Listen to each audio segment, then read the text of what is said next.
de sens. Une émission produite par Radio Notre-Dame et diffusée également par RCF. Marie-Ange de Montesquieu. L'on fait plus souvent des trahisons par faiblesse que par un dessein forcé de trahir. C'est ce qu'écrivait en tout cas le moraliste du XVIIe, François de la Rochefoucauld. Alors, que l'on trahisse par faiblesse ou pas, la trahison génère toujours, évidemment, une souffrance, une blessure chez la personne trahie. La trahison existait bien sûr du temps de Jésus, qui en a amplement fait les frais. Le plus vieux péché du monde se nicherait-il au cœur de l'homme d'hier et d'aujourd'hui? Alors voilà, quand on a été trahi, faut-il et peut-on seulement refaire confiance? À quel prix? Comment refaire confiance quand on a été trahi? Question en 52 minutes, ça va pas être simple, à explorer avec nos deux invités que j'ai la joie de recevoir. Natalia Trouillet, bonjour Natalia. Bonjour Marie-Ange, bonjour à tous les auditeurs. Je crois que c'est la première fois que je vous vois en vrai. Hein. C'est vrai? C'est fou quand même. Alors pas trop déçu? Bah, écoutez, on va voir ça à la fin de l'émission. Ravi en tout cas de vous recevoir ici, dans ce studio. Alors, on dit toujours journaliste ou pas? On l'est jusqu'à la mort? Ah bah, journaliste un jour, journaliste toujours. Hein. Ouais, il n'y a rien à faire. Je crois bien. Écrivaine évidemment, autrice de plusieurs livres, dont le petit dernier, Marcher avec Dieu, coécrit avec Olivier de Saint-Martin aux éditions du CEF. Qu'est-ce que c'est? Un pèlerinage à travers tout plein de choses, la marche en elle-même, mais pas seulement, la marche avec les pieds, mais la marche aussi avec la mémoire, les écrits, la Bible. Qu'est-ce que c'est ce livre en deux mots? Oui, c'est, disons qu'avec le frère Olivier de Saint-Martin, donc, qui est le provincial des Dominicains de Toulouse, ouais. On avait eu envie de se balader à travers tous ces gens qui marchent avec Dieu dans la Bible, ouais. Et de voir un petit peu comment cette métaphore de la marche, eh bien, elle nous aide à avancer dans notre relation avec Dieu. Et ne pas revenir. C'est ça. Je suis parfois, mais pourquoi pas. Bon, on va voir justement dans notre sujet du jour. En tout cas, merci d'être là. Jacqueline Callen, bonjour Jacqueline. Bonjour Marie. Ravie de vous revoir. Mais moi aussi. Depuis le 1er janvier dernier, vous qui êtes évidemment autrice de très nombreux ouvrages, faut-il encore vous présenter L'esprit de solitude et tant d'autres. Et puis le petit dernier, tout à fait en lien avec l'émission, évidemment, L'heure de la justice de Dieu, aux éditions Salvator. L'histoire de Suzanne, cette éternelle Suzanne. En quoi est-elle directement liée à l'émission? Évidemment, on la connaît moins bien que d'autres personnages trahis dans la Bible. Qu'est-ce qu'on pourrait dire? Est-ce que, au fond, qu'est-ce qu'elle nous apprend sur la trahison, cette Suzanne? Aujourd'hui, attention, aujourd'hui. Aujourd'hui, qu'est-ce qu'elle nous apprend sur la trahison et aussi sur ce que veut dire le soutien ou l'amour des proches, de ceux que l'on croit amis, ou de la famille, ou son mari, ouais. Etc. Alors que c'est une femme, c'est une figure de juste, femme irréprochable, très belle, trop belle. On lui en veut, voilà. Trop belle et très vertueuse, c'est-à-dire trop vertueuse. Et elle est victime de calomnies, d'abord d'agressions, si on peut dire. Deux anciens de sa communauté juive, veulent s'emparer d'elle. Et comme elle résiste, bien sûr, ils vont dire qu'on l'a trouvée comme... elle est accusée d'adultère. Et à ce moment-là, elle est traduite dans un procès qu'on dirait expéditif. Et ce qui est effrayant, et ce qui a un lien avec notre sujet, c'est que ni son mari, qui la connaît donc depuis longtemps, ni ses parents ne font un geste et ne disent un mot pour la soutenir, pour la défendre, etc. Et ça, pour moi, ça fait partie d'un des deux versants de la trahison. La solitude. La trahison, non, mais la trahison, c'est je livre quelqu'un à la mort, ouais. Je le dénonce, et puis donc l'aspect actif, si on peut dire, et l'aspect passif ou négatif, c'est je ne fais rien pour. Je l'abandonne, je le renie, comme on dirait de nos jours, je le lâche ou je la lâche. Et là, c'est quelque chose de terrifiant, cette trahison par dérobade, par lâcheté immense. Et à ce moment-là, Suzanne, qui ne peut pas parler non plus pour se défendre, puisque la femme, à ce moment-là, n'a pas le droit de parole, eh bien, le seul interlocuteur, si je puis dire, c'est Dieu. Elle crie vers Dieu. Et à ce moment-là, c'est la justice de Dieu qui va se manifester via, pas du tout, ni son mari qui ne dit rien, ni ses parents qui ne disent rien, et qui la condamne à mort d'une certaine façon, mais par la voix d'un jeune garçon prophétique dont que l'Esprit Saint envahit et inspire. Ouais. Et là, c'est ça, la trahison, il faut s'entendre d'abord sur le terme, parce que déjà, votre formulation « comment refaire confiance », je trouve cela orienté à savoir il faut refaire confiance. La question, c'est peut-on refaire confiance? Et ce serait bien de parler, que veut dire la trahison? La trahison, c'est pas, pardonnez nos offenses, c'est pas dans le cadre d'une relation d'amitié ou d'amour, ou une relation même professionnelle, c'est pas dire une méchanceté ou avoir une invective, voire vexer, humilier, un affront. Cela, ça peut se pardonner, s'effacer, etc. La trahison, pour moi, donc on entre tout de suite dans le vif du sujet, la trahison, pour moi, est d'ordre irréversible. Alors, on n'aime pas de nos jours tout ce qui est irréversible. On veut toujours rapiécer, raccommoder, les petits accommodements, réparer, etc. La trahison, c'est la rupture irréversible, c'est pour ça que c'est tragique, d'un lien. Puisque nous sommes en pleine Semaine Sainte, c'est la trahison, c'est bien sûr Judas qui va dénoncer Jésus, à qui il doit tant, qui est tout pour lui. Ouais. Donc trahison peut-être d'amour ou de dépit, mais c'est une trahison, il le livre à la mort. Mais la trahison aussi, mode négatif, où c'est Pierre qui renie par 3 fois, donc qui abandonne. Et si on pense à l'épisode précédent du Mont des Oliviers, les trois apôtres qui dorment alors que Jésus prie et leur demande, etc. Là, ce n'est pas de la trahison. La lâcheté. C'est de la faiblesse. Ils ne livrent pas à la mort donc, Jésus. La Rochefoucauld a raison, finalement. La trahison, c'est pour moi irréversible. Et c'est pour ça que ça nous invite à faire plus qu'attention et à être vigilants. Et pour moi, la question, donc, peut-on refaire confiance? Moi, je dirais, seul Dieu peut refaire confiance à l'humanité qui est suffisamment fou. Il est fou, pas... Dieu. Non, il est follement miséricordieux. C'est la miséricorde. C'est la miséricorde. Sœur Jacqueline. Oui. Sœur Natalia, à vous de jouer. Est-ce irréversible, intéressant? Vous n'êtes pas obligé d'être d'accord. Est-ce irréversible, la trahison? Alors, pour vous c'est justement ce qui est intéressant, c'est que ça semble en tout cas tellement irréversible que c'est ce qui se passe après qui va devenir intéressant. Alors déjà, quand on parle de la trahison, on se place toujours du côté de la personne trahie parce qu'on a tous été trahis. Ce qu'on oublie un peu vite, c'est qu'on a tous été traîtres. Mais oui. Moi, la première, j'ai trahi des amis, bien sûr, comme tout le monde. Et je crois que c'est vraiment très important de garder ça en tête. Est-ce que c'est pas le péché des péchés, d'une certaine façon, comme je l'ai dit maladroitement dans mon intro? Le péché des péchés, je sais pas. En tout cas, c'est extrêmement courant. Ouais. Parce que ça se base, je ne sais plus si c'est Malesherbes ou la Rochefoucauld, que vous citiez, je crois que Malesherbes a dit des choses similaires. Ouais. C'est d'une banalité absolue puisque nous sommes faibles. Ouais. Puisque nous sommes faibles. Et il y a des moments où c'est trop lourd. Voilà. La relation est trop lourde, on ne peut pas, etc. Et donc, et puis il y a on pèse toujours les choses en termes de bénéfice-risque. Même quand on aime, et du coup il y a des fois c'est tout ce qu'on perdrait face au soutien qu'on pourrait apporter à l'ami, même si ce serait la justice, même si ce serait ça qu'il faut faire, et on le fait pas. Et ça, je le vois tous les jours. Vous le savez, Marie-Ange, j'accompagne chaque jour. J'accompagne chaque jour des personnes qui ont été victimes de violences diverses dans le cadre ecclésial. Et vraiment, ce qu'il faut bien comprendre, c'est que ce qui leur fait le plus de mal, ce dont elles n'arrivent pas à se relever, c'est pas tant la violence elle-même qui est parfois absolument terrible, etc. C'est énorme, etc. Mais ça, si vous voulez, avec un bon thérapeute, on s'en remet, on surmonte, même si, bon.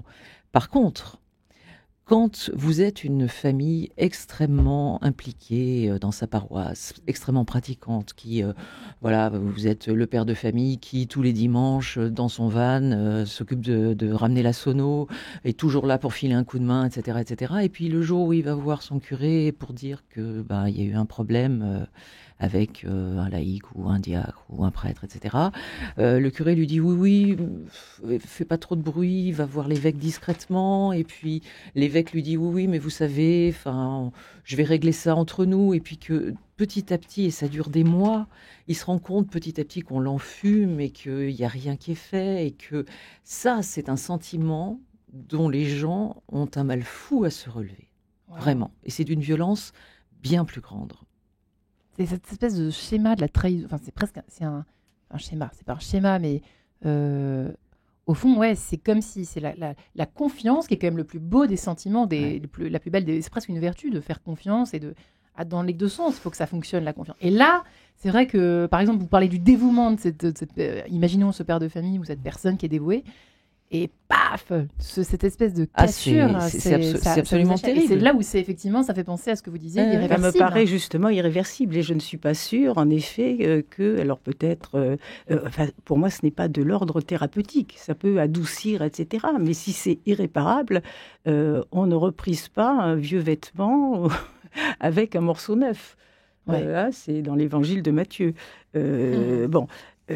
C'est ça. Et quand vous parlez aussi, Marie-Ange, de la confiance, je ne suis pas sûre que la confiance soit une vertu. C'est un sentiment, un très beau sentiment. C'est un sentiment. Et la confiance n'est jamais assurée, puisque nous sommes nous-mêmes faillibles et imparfaits, comme l'a dit Natalia. Je fais confiance à quelqu'un, pas n'importe qui, je lui remets mes clés, pour dire quelque chose d'extrêmement banal. Rien ne me dit que la confiance est un risque. C'est pas du tout une certitude. Donc la confiance, faire confiance, c'est un côté rassurant. Oui, je fais confiance. Oui, c'est aussi l'histoire de Blanche-Neige, vous voyez. Blanche-Neige, oui, les petits amis, les nains lui disent non, tu fais attention, etc. Et puis, à une reprise, à 2 ou 3 reprises, elle se fait avoir parce que elle est gentille, elle est innocente, elle pense pas, etc. à mal. Et à ce moment-là, elle se fait empoisonnée, voire elle manque mourir parce qu'il y a la méchante sorcière, etc., déguisée. Qui je ne pensais pas qu'on allait parler de Blanche-Neige. Non, mais si, parce que les contes de sagesse, on peut parler aussi de Mélusine, on verra, faire confiance à nouveau. Mais la confiance ne veut rien dire sans la conscience, la lucidité, la vigilance, la réflexion, etc. Alors peut-être que c'est un défaut, peut-être un peu chez les cathos, de faire trop confiance. Ça a été en tout cas Natalia. Alors là, on est peut-être aujourd'hui dans le cercle de la défiance, on fait le lien est facile. Vous voyez, on voit ces couples qui rompent, les engagements en général, on la vit dure en ce moment. On sait que l'engagement est quelque chose de fragilisé aujourd'hui, mais en même temps, c'est vrai que c'est quelque chose qu'on voit assez souvent. C'est presque comme si on nous invitait, on nous enjoignait à faire confiance dans l'Église, mais en tout cas jusqu'à maintenant. Peut-être que là, ça change, j'en sais rien, c'est vous qui êtes sur le terrain. Disons que on avait pris l'habitude, parce qu'on est justement dans l'Église et que on a peut-être une conception un petit peu irénique de ce que c'est que la sainteté de l'Église. L'Église est sainte, bien sûr, mais c'est une sainteté... moi, je dis toujours, mon mari... moi, je suis belle. Pourquoi je suis belle ? Parce que mon mari me dit « tu es belle ». Alors bien sûr, on est bien d'accord que je pourrais concourir sans problème à Miss France, mais la question n'est pas tant là que, en fait, ce qui me rend belle, c'est l'amour qu'il me porte, vous voyez. Et la sainteté de l'Église, c'est pareil. C'est le regard du Christ sur elle qui la rend sainte. C'est pas nos propres mérites. Parce que sinon, je vous assure que l'Église, elle serait pas sainte. On est d'accord. Voilà. Donc, cette conception un petit peu erronée de la sainteté de l'Église, il peut rien se passer dans l'Église parce que l'Église est forcément sainte. Il faut vraiment qu'on grandisse, qu'on devienne adulte. On n'y arrive pas. Hein. C'est compliqué parce qu'on aime bien être pris en charge. Enfin, tout le monde aime bien être pris en charge. Hein. Moi, j'aime bien que tout soit fait sans que j'ai besoin de de poser des questions. Oui, c'est confortable. Ouais. Et ça, ma foi, on est humain. Ça s'appuie sur des choses très, très humaines. Mais jusqu'ici, si vous voulez, on nous demandait de faire confiance, ce qui revenait un petit peu, si j'ose une métaphore, à nous dire de sauter en parachute, avec des parachutes dont on ignorait absolument la provenance, la date limite de conservation, les conditions de stockage, etc., etc. Peut-être qu'il nous faut apprendre à dire, en fait, maintenant, on va surveiller et gérer le stock de parachutes, on va faire des essais réguliers, etc., etc. Vous voyez, ça ne veut pas dire dire ne plus faire confiance, ça veut dire créer les conditions concrètes de la confiance. Parce que, et surtout, moi je suis tout à fait d'accord pour dire qu'il y a trop de genre de bons sentiments rassurants. Je fais confiance, comme si on se valorisait parce qu'on faisait confiance. Alors qu'on peut être en effet le dindon ou la dindonne de la farce. Ouais. La question, c'est aussi d'acquérir, et ça c'est beaucoup plus difficile, exigeant, et ça demande certainement le concours de l'Esprit Saint, mais c'est exercer son discernement. Pour moi, c'est le mot capital, et là, c'est une vertu, et c'est d'ordre spirituel, le discernement. Ce n'est pas je regarde, je contrôle, j'analyse. Le discernement, en effet, est essentiel. Et la confiance sans discernement, en effet, est vouée au plus grand risque. Ouais. Et après, on se dit trahi, etc., ou déçu, ou et en même temps, ou victime. Ouais, mais il est juste. Alors, vous le dites même. Je crois que c'est vous. Je ne sais pas si c'est Olivier ou vous, Natalia. À un moment donné, vous parlez de se mettre en route à l'aveugle de nuit, à contresens, sous le regard forcément obscurci. En fait, la religion catholique, ce qui est très compliqué, la religion chrétienne même, est la religion de l'invisible, de l'intériorité. Donc, d'une certaine façon, de la confiance à 100%. Donc, c'est vrai que de faire la part des choses entre je fais confiance à Dieu, mais attention, les gens de Dieu ne sont pas forcément dignes de confiance. Mais ma chère Marie-Ange, je vais vous donner un des grands secrets de l'existence. Attention, mettez cette émission avec un paywall parce que vous allez gagner beaucoup d'argent. C'est le propre de toutes les relations humaines, que ce soit une relation vis-à-vis d'un autre être humain ou vis-à-vis de Dieu, ou vis-à-vis de l'Église. Quand on entame une relation avec quelqu'un, on saute dans l'inconnu. Ouais. Quand vous épousez quelqu'un, vous sautez dans l'inconnu. La loterie, quoi. Alors, la loterie, pas forcément, mais on ne connaît jamais complètement ceux qu'on aime. Et c'est ça qui fait la beauté, justement, de la relation. C'est ça le message de Judas, avec l'épisode Judas-Jésus, par exemple, parmi d'autres, évoqué d'ailleurs par notre amie Jacqueline. On a presque l'impression, la façon dont c'est raconté, que Jésus est surpris. Mais il ne l'est pas, parce qu'il le savait qu'il allait... Vous voyez ce que je veux dire ou pas ? En fait, parce que ça nous montre à quel point... En fait, ce qui est intéressant dans l'épisode de Judas, mais aussi dans l'épisode de Pierre, c'est pas tant que Jésus sache ou pas ce qui va arriver, c'est qu'au moment T, Judas ou Pierre soient persuadés de ce qu'ils disent. C'est-à-dire qu'ils ne trahiront pas Jésus. Waouh. C'est ça qui est important. C'est ça qui est important, parce que on ne trahit pas parce qu'on a le projet de trahir. Il n'y a pas des... Alors oui, on peut dire qu'il y a des gens qui ont un caractère de traître. Vous avez des gens méchants, ça existe. Mais enfin, c'est quand même pas la majorité des personnes. La majorité des personnes qui trahissent et qui peuvent trahir très gravement sont des personnes qui sont pleines de bonnes intentions, mais qui à un moment donné n'y arrivent pas. Ouais. C'est Judas, quoi, en fait. C'est Judas, c'est aussi Pierre, c'est aussi Pierre. Je suis ravie que Jacqueline ait cité les disciples, parce que pour moi, c'est une sorte d'anecdote parfaite de ce que peut être la trahison. C'est-à-dire que pour les disciples, en fait, c'est pas grave, ils sont juste crevés. Ils sont juste crevés. Il s'est passé plein de choses pendant cette semaine-là.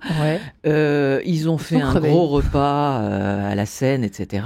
Jésus leur a dit plein de trucs, ils ont compris à peine la moitié. En plus, pendant le repas, il y a eu un moment quand même de grosse gêne. Ah, toi, tu vas me trahir. Ouais, super. Bon, voilà. Et là, il y a Jésus qui fait une crise d'angoisse carabinée et qui leur dit, s'il vous plaît, restez avec moi. Bon, c'est la nuit, il fait bon, on est dans le jardin des Oliviers, donc ils se disent, bon, si je ferme les yeux 5 minutes, ça se verra pas. C'est pas grave. Et en fait, il ferme les yeux 5 minutes, et pendant ce temps, il y a Jésus qui se paye la crise d'angoisse la plus terrible de toute l'histoire de l'humanité. On nous raconte, il sue du sang, il y a ces vaisseaux du front qui éclatent. C'est des choses que les psychiatres peuvent vous raconter, ça, la psychose d'angoisse, ça existe. Et du coup... pour Jésus, c'est absolument dramatique. Il va les réveiller. Il dit, mais vous pouvez pas me laisser seul dans un moment pareil. Et eux, ils ne se rendent pas compte. Et nos trahisons, elles sont là, en fait, dans ces petits instants où on ne se rend pas compte de l'importance que ça a pour autrui. Que c'est bien décrit, en tout cas. Écoutez, d'où vient ma peine ? Ma peine vient plutôt... Ça, c'est Alain Souchon. C'est pas Jésus, pas encore. À tout de suite.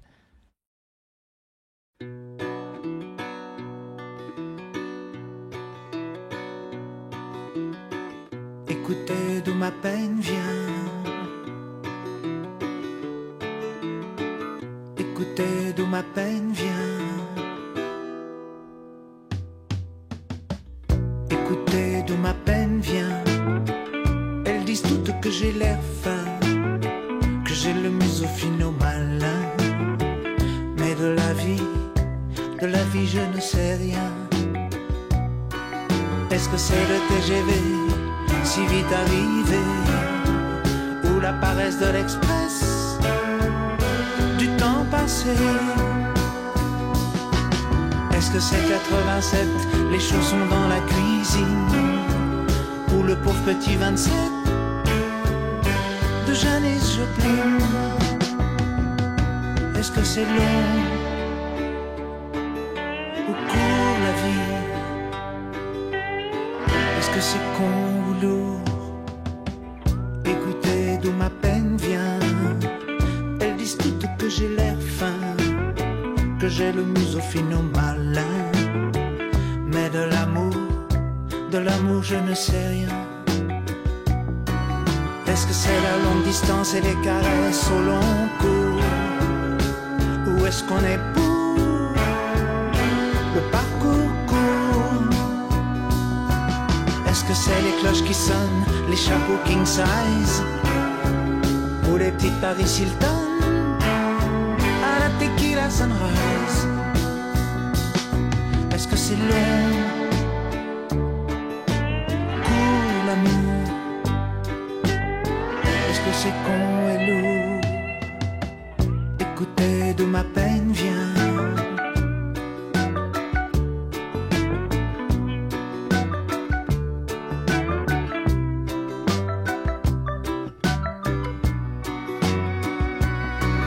Les ours blancs nous regardent avec des yeux drôles. Est-ce qu'une hard rain is gonna fall?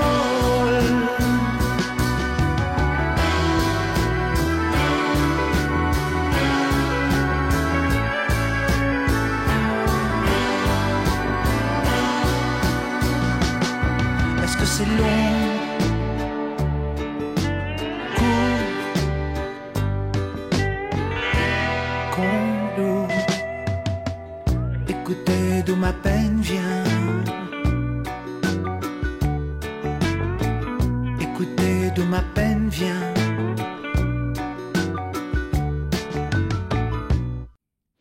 Et nous voilà de retour dans cette émission en quête de sens. Comment refaire confiance quand on a été trahi? On pense à Julie et à tous les autres, et c'est vrai qu'il y en a des trahisons dans la Bible et dans nos vies, évidemment. Depuis que nous sommes nés, Natalia Trouillet est avec nous, journaliste, et qui vient de sortir cet ouvrage délicieux, Marcher avec... Enfin, délicieux, riche en tout cas, il entend ce que délicieux, bon, je ne sais pas si c'est le bon terme. Marcher avec Dieu en tout cas, avec coécrit avec Olivier de Saint-Martin, aux éditions du Cerf. Un ouvrage de circonstances à lire, voilà, alors en ce temps de carême qui s'est terminé évidemment, mais c'est vrai que c'est un bon ouvrage aussi pour se recentrer à une époque où c'est vrai qu'on est tellement facilement dispersé, même si on sort un tout petit peu du sujet, ça fait du bien d'être recentré avec des lectures pareilles et avec celle de Jacqueline Kellen également. Merci Jacqueline d'être là. L'heure de la justice de Dieu, histoire de Suzanne chez Salvatore, qui en a fait les frais de cette injustice bien terrestre et bien humaine. Les amis, effectivement, il y a beaucoup de choses à évoquer encore autour de tout ce qui se trame quand on trahit quelqu'un et quand on a été trahi, et comment et peut-on, faudra répondre à la question à la fin, je vous attends pour au tournant, peut-on seulement refaire confiance? Mais vous disiez que le droit canonique, c'est intéressant, Natalia. Vous disiez que le droit canonique ne s'intéressait pas tellement à la personne trahie, au fond. C'est ça que vous vouliez dire, hein? Oui, oui. Alors, le droit canonique, en fait, se termine par des mots que je trouve assez géniaux.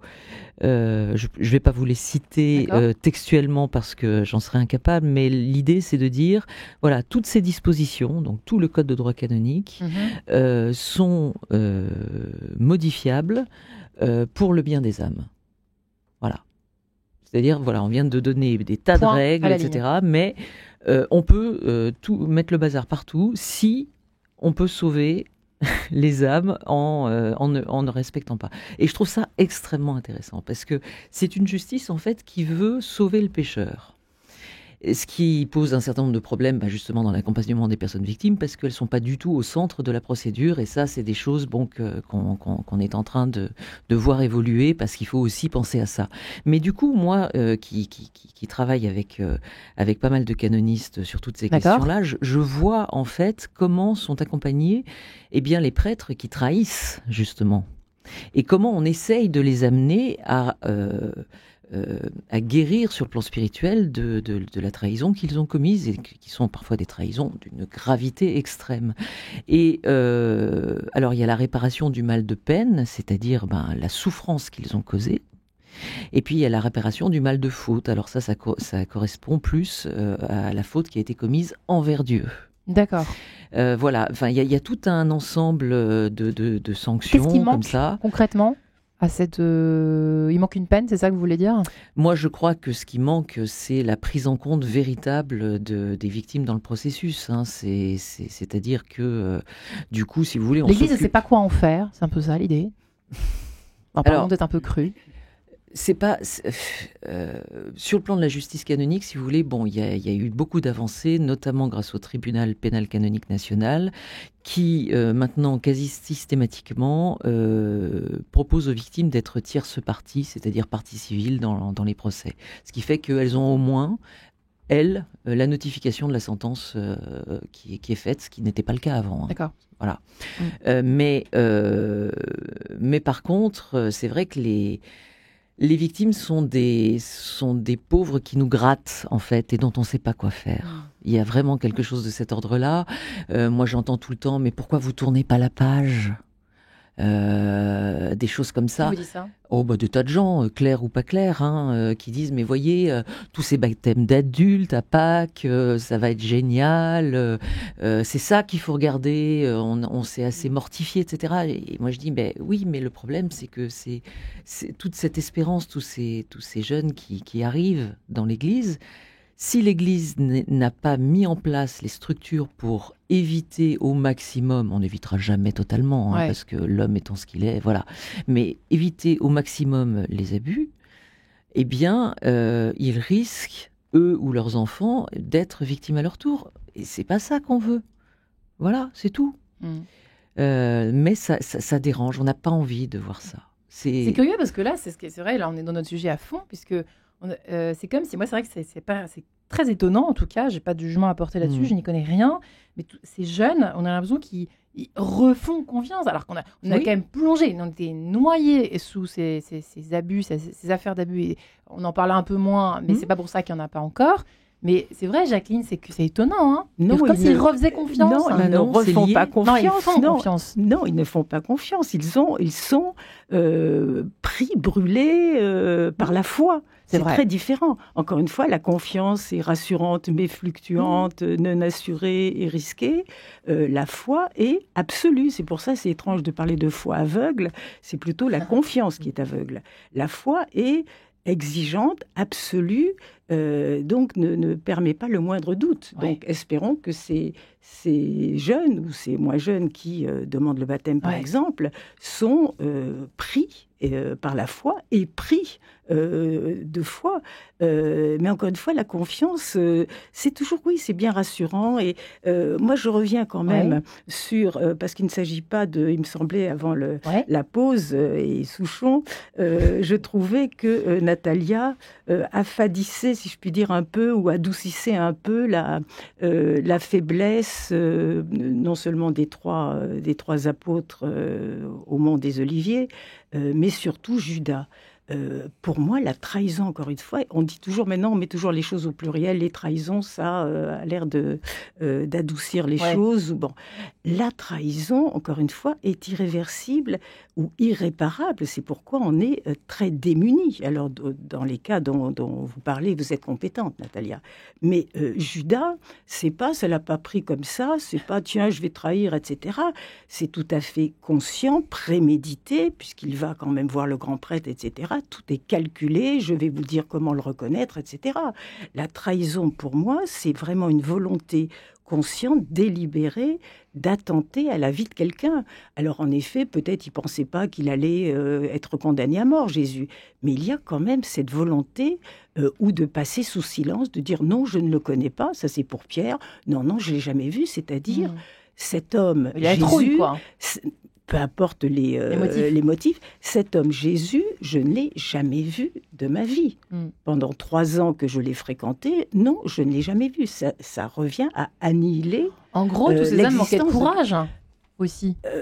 Vous n'aimez pas parler des motifs, je le sais. Oui, mais... non, mais c'est pas le courage, etc. Là, on parle de la trahison, et en effet, c'est pas une question de pardon après, ou de réparation, c'est une question de justice. Et là, on retrouve votre domaine. Ce qui est terrible, et ce que disait Natalia par rapport à la façon dont l'Église voulait sauver à tout prix les pécheurs, les âmes, etc., au mépris des victimes, ça reflète aussi notre société civile, notre société profane, qui est que là-dedans, si je puis dire, à savoir, on va réhabiliter, faire comprendre faire des thérapies aux violeurs, aux criminels, etc. C'est vrai que c'est assez tendance, c'est tendance depuis assez longtemps, et pour le citer, depuis Robert Badinter. Donc c'est quand même...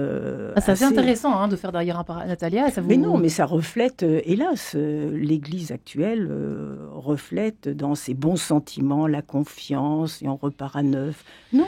Alors, peut-être on ne repart pas à neuf. Oui, on ne mais repart pas à neuf. On va pas mettre le feu non plus sur la table. Non, mais il ne s'agit pas non plus. Il ne faut pas non Natalia. plus mélanger un certain irénisme, effectivement, dont j'étais la première à le déplorer tout à l'heure. Et puis aussi une certaine confiance, quand même, dans ce que c'est que l'homme. Si on n'a pas le regard du Christ sur le criminel, ça sert à rien d'être chrétien. Moi, je vous avoue, il y a des cas. Moi, je m'occupe des victimes. J'allais dire, c'est plus facile. Les victimes sont les gentils dans l'histoire. Mais je vous avoue qu'il y a certains de leurs agresseurs. Dans ma prière, je me dis, mais c'est épouvantable. Comment le bon Dieu va faire pour les juger ? Et honnêtement, je suis bien contente de ne pas être à sa place. Parce que vraiment, on se demande ce qu'il y a d'humain dans... Voilà, mais moi, après, je ne sonde pas les reins et les cœurs. Mais il y en a d'autres qui sont tout à fait accessibles au repentir, etc. J'en ai vu.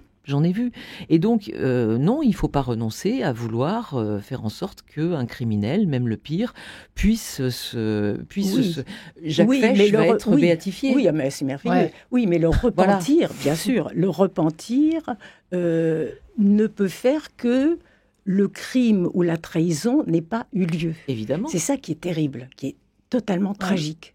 Ça c'est tragique, c'est juste. Mais tragique, c'est ça, on est dans plein tragique, comme notre vie. En arrière, quoi. Ça a eu lieu, on ne peut pas. Le vase est brisé, on peut recoller les morceaux, mais il ne sera jamais neuf et vierge comme il était avant. Alors, je vais dire une horreur, mais je pense que théologiquement, je me trompe pas trop. La résurrection. On l'a eu grâce à la trahison et à la mort du Christ. Mais c'est ça qui me travaille. Moi. Ah oui, mais ça c'est en effet... Ça nous dit quoi en fait ? C'est vrai, quel est le message derrière tout ça ? C'est ça, c'est que même si on commet le pire de pire du pire, alors on n'est pas Dieu, non, ni vous, ni moi, voilà, je crois pas, mais c'est quand même dingue de se dire ça, que finalement c'est le message qui est quand même donné par Jésus lui-même. Mais voilà, alors après, il faut faire très attention. Surtout en Église, à ne pas tout confondre, justement. Parce qu'on a trop mélangé ce qui était de l'ordre du crime et ce qui était de l'ordre du péché. Donc on pardonnait des actes pédocriminels comme si c'était des péchés, et on ne les dénonçait pas parce que c'était des péchés et pas des crimes. Vous voyez ? Donc ça, c'est un vrai problème, et ça, l'Église a quand même évolué là-dessus, il lui reste des pas à faire, mais voilà. Mais n'empêche qu'il faut que nous, chrétiens, on garde ça en tête. Il faut qu'on garde ça en tête. Il faut que la justice des hommes passe. C'est extrêmement important. Et c'est la volonté de Dieu, qui est des tribunaux sur terre, mais la justice divine, elle appartient à Dieu. Suite de cet échange passionnant haut en couleur avec mes deux invités, Natalia Trouille et Jacqueline Cannon, juste après 1, 2, 3, 4 par Feist. À tout de suite. 1,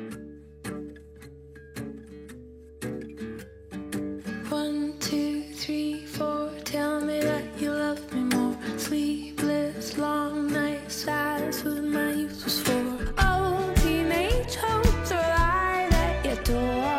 Left you with nothing, but they want some more. Oh, you're changing your heart. Oh, you know who you are. Sweetheart, bitter heart, now I can't tell you apart. Cozy and cold, put the horse before the cart. Those teenage hopes who have tears in their eyes, too scared to run up to one little lie. Oh, you're changing your heart. Oh, you know who you are. 1, 2, 3, 4, 5, 6, 9, and 10. Money can't buy you back the love that you had then. 1, 2, 3, 4, 5, 6, 9, and 10. Money can't buy you back the love that you had then. You're changing your heart. You know who you are. You're changing your heart. You know who you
One, two, three, four. Nous voilà de retour. Merci à François Dieudonné, d'ailleurs, pour ses éclats musicaux.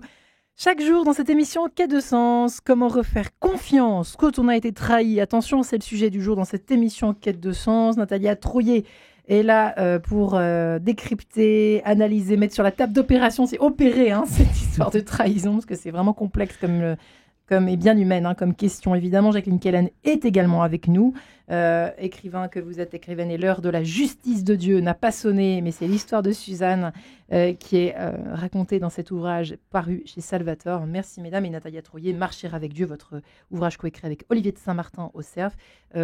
Effectivement, la trahison y a évidemment est corrélée à la question du pardon, parce que refaire confiance, c'est d'une certaine façon ou pas. Pardonner, je ne sais pas. Là, on pense au couple, on n'en a pas parlé, parce que ça peut être aussi, la question est un petit peu ouverte aujourd'hui, Natalia, mais le pardon n'est pas obligatoire, vous le disiez hors antenne, toutes les trois, toutes les deux. Oui. Oui, parce que moi je me méfie beaucoup des injonctions au pardon dans nos milieux chrétiens. Le pardon, c'est quelque chose qui se décide seul entre soi et Dieu, dans le coffre-fort de la conscience, et personne n'a à y mettre les pieds. D'accord. Vraiment.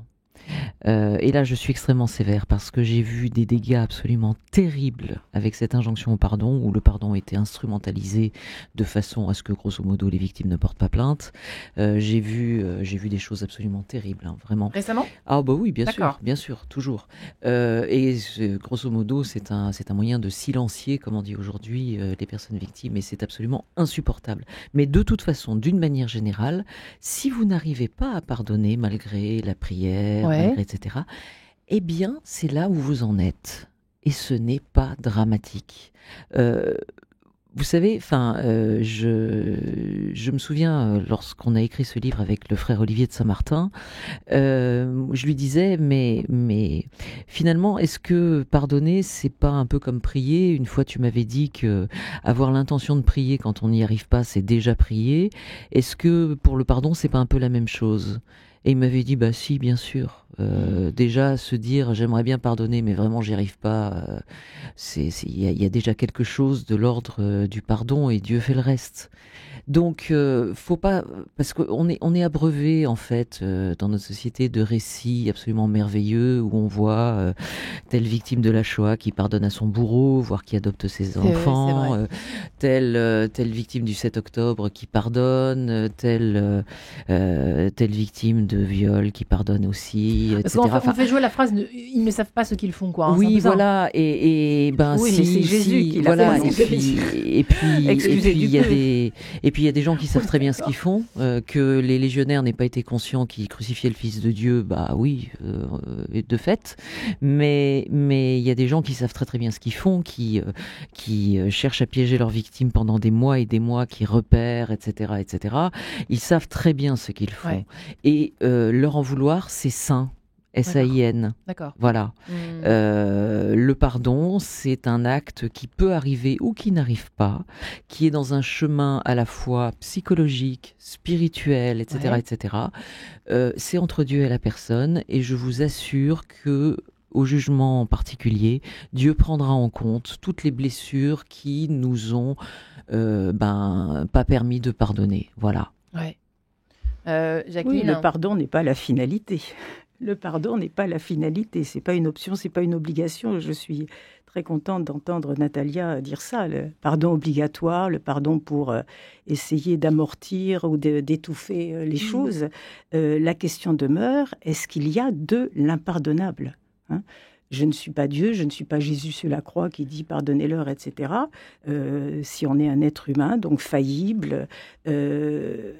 Et est-ce qu'il y a de l'impardonnable ? Est-ce qu'il y a de l'impardonnable ? Oui, Vladimir Yarkelevitch, bien sûr, c'est bien sûr le thème terrible, épouvantable de la Shoah, mais a écrit un livre sur le pardon. Alors il y a ceux peut-être qui pardonnent, mais est-ce qu'il y a, c'est vraiment la question métaphysique et du mal aussi, est-ce qu'il y a de l'impardonnable ? Voilà. Bien sûr qu'il y a d'impardonnable. Bon, ça c'est important. C'est pour ça hier... Oui, non, même le repentir, encore une fois, Judas, bon, il se repentit, si on peut dire, il se met à mort lui-même, il se suicide, parce qu'il ne peut pas revenir en arrière. Je reviens toujours là-dessus. Nous ne supportons pas, il y a quelque chose de l'irréversible, l'irréparable ou l'impardonnable. Parce que Jésus, certainement, lui aurait pardonné, parce qu'il est fils de Dieu, c'est pas un mortel comme nous. Oui, mais quelle est la différence justement entre Pierre et Judas ? Quelle est la différence entre Pierre et Judas ? Parce que tous les deux ont trahi. Ah oui, tous les deux ont trahi. Mais Pierre ne se suicide pas et il devient le chef de l'église de Jésus. La différence, c'est que Pierre accueille le pardon, puisque Pierre se met à pleurer. Oui, c'est ça. Voilà. Il ne reste que les larmes pour pleurer. Si j'ai trahi, qu'est-ce qui me reste ? Il ne se campe pas sur ses ergots. Alors que Judas ne voit plus aucune issue, il se pense damné, donc il se damne en fait. Ouais. Et je crois qu'en fait, maintenant que j'ai fait une grande tirade... il désespère de son péché. Quoi. Voilà, une fois que j'ai fait une grande tirade sur la non-obligation du pardon, je vais dire un tout petit peu l'inverse. Il faut quand même pas oublier que, non pas pardonner, mais accueillir le pardon de Dieu, c'est ce qui fait de nous des chrétiens. Et c'est ce qui fera de nous des saints, si Dieu veut, c'est-à-dire le fait d'être des pécheurs qui accueillons le pardon de Dieu. C'est ça. Certains refont confiance à Dieu. J'allais vous demander vous poser la question tout à l'heure. Alors, des personnes oui, victimes. et ils font confiance à Dieu, pas forcément à l'Église, mais je vais vous dire, je vais vous confier un secret. Je parle assez peu du concret de l'accompagnement de ces personnes, parce que bien sûr, voilà, c'est quelque chose qui ne se raconte pas forcément, mais je vois la résurrection tous les jours. C'est-à-dire ? Je vois le Christ en gloire tous les jours dans ces personnes.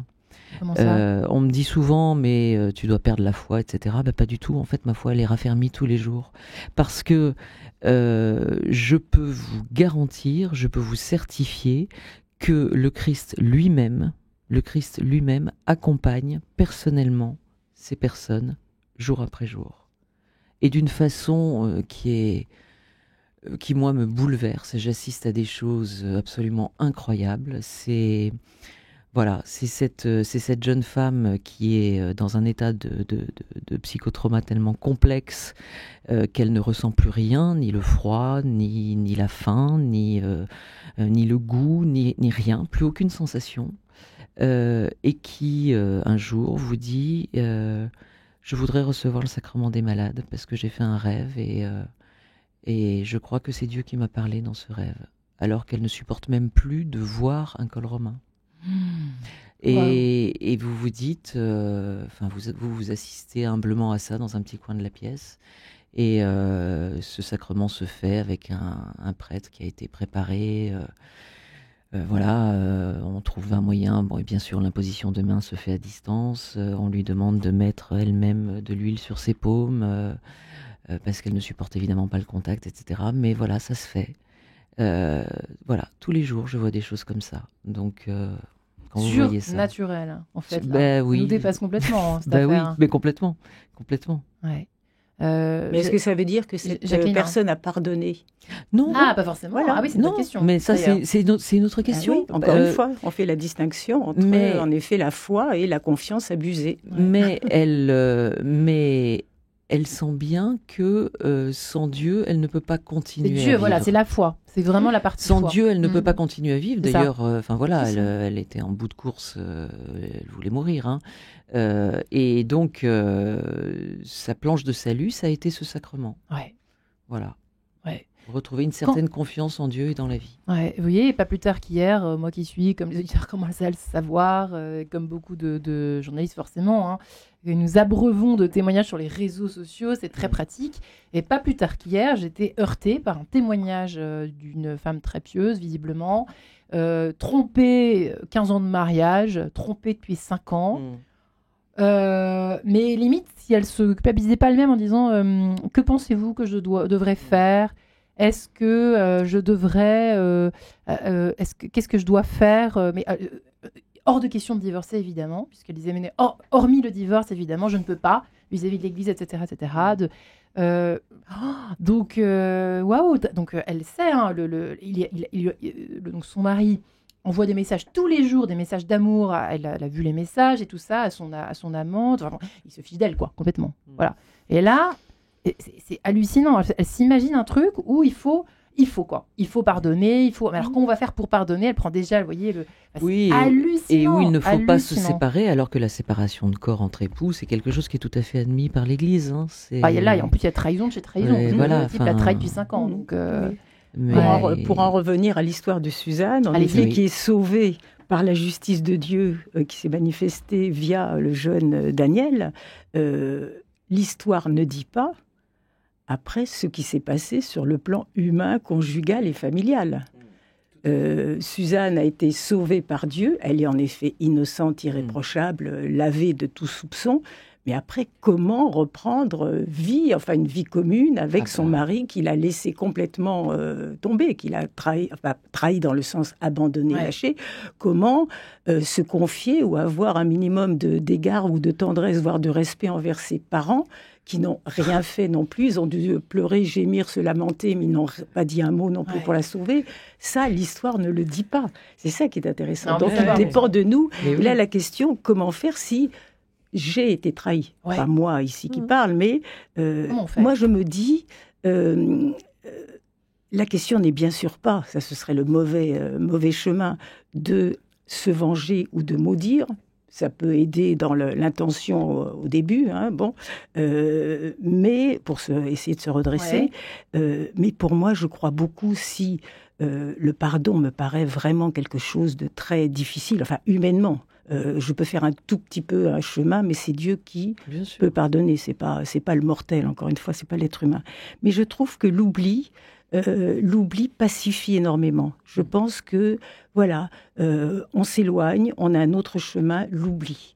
Mais au titre personnel, là, je ne parle pas des cas dont parle Natalia. Et là, je pensais justement aussi à l'histoire dans la Genèse de Jacob et Rachel, qui ont quand même, donc, ils sont mariés. Rachel, la fille de Laban. Jacob a travaillé pendant des années auprès de Laban. Il s'est enrichi, il s'est marié, il a des enfants, etc. Et après, un beau jour, sans rien dire à son beau-père, Laban, qui l'a quand même aidé à héberger, qui lui a donné sa fille ou même ses 2 filles en mariage, eh bien, il part avec Rachel sans rien dire, lâchement, minablement, parce que Jacob, c'est quelqu'un qui essaie toujours de passer à travers les gouttes, et en dérobant en plus les idoles paternelles. Donc c'est un vol qui est une sorte aussi de trahison, vol, lâcheté, il part au petit matin, etc. Et à ce moment-là, Laban s'en rend compte, il va les rattraper, et ils ont une discussion, comme on dirait, franche, sincère, etc. Et Laban dit, mais tu es parti sans que je puisse embrasser ma fille ou mes filles, tu as dérobé, etc. Et à ce moment-là, il y a une sorte d'accord. Ils se sont vus, il y a eu cette confrontation qui me paraît saine, il n'y a pas « je te pardonne, ceci, cela », et après, chacun va son chemin. Wow. Alors c'est peut-être idéal, mais je trouve ça très beau, le fait, Laban, il retourne sur ses terres, chez lui, et puis Jacob, il continue, et là, il aura la grande rencontre au pied du mur, à laquelle il ne peut pas se dérober, à savoir le fameux combat avec l'ange. Donc là, il sera tout seul à l'affronter, et ce sera aussi une question de finalement, justice. Ça nous dit qu'il ne faut pas s'acharner à refaire confiance, on est d'accord, Natalia? C'est ça un peu le message. Tout à fait. Et l'oubli peut être une solution 2. L'oubli peut-être quand on le peut. Quand on le peut. Quand on le peut. Voilà. Demander l'oubli, je trouve la grâce d'oubli. La grâce de l'oubli, oui, et puis quand on est face à une trahison qui est extrêmement douloureuse, ne pas hésiter à demander de l'aide à un professionnel, à un psychologue, etc. Parce que ça fait mal. Ça fait mal. Ça blesse. Ouais. Et voilà, que ce soit les trahisons dans le cadre du couple, que ce soit toutes sortes de trahisons. Sur le plan professionnel aussi. Professionnel, c'est vrai aussi. On a combien ? Ne pas tendre la joue gauche en mal interprétant cet épisode là aussi. Non, mais tu sais, il faut quand même, faut quand même pardonner. Il faut tout ce qu'on a dit. Il faut chercher le royaume de Dieu et sa justice. C'est ça. Avec un grand J. Voilà. Viser haut et loin. Merci. Toujours. Merci mesdames. Merci Natalia Trouillet. Merci Marie-Ange. Non oui, voilà. Faudra que je revienne. Oui, il faut reparler du livre. Moi, j'ai hâte de marcher avec vous là bientôt avant l'été. À marcher avec Dieu aux éditions du SAF avec le frère Olivier de Saint-Martin et Jacqueline Kellen, l'heure de la justice de Dieu, l'histoire de Suzanne chez Salvatore, à lire tout de suite puisque c'est en lien avec l'émission. Merci mesdames. Merci à vous. Et bonne soirée à tous.